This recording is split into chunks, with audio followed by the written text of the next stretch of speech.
now for your question.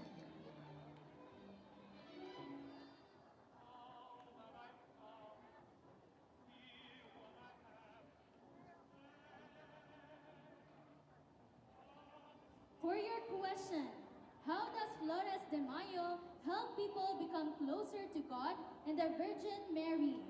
Once again, for your question, how does Flores de Mayo help people become closer to God and the Virgin Mary?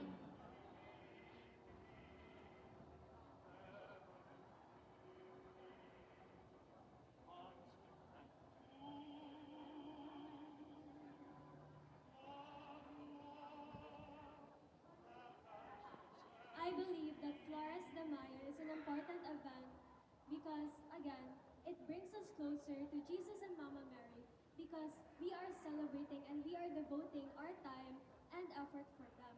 We are giving our grace, we are giving something that we all hold important. I believe that we all hold our time important, and I believe that because we are spending our time here today, even though it'll just be for 1 hour, 2 or 3 hours, it is enough for them to appreciate our effort being here and listening to each and every one of us today. That's all. Thank you. Thank you for that wonderful answer.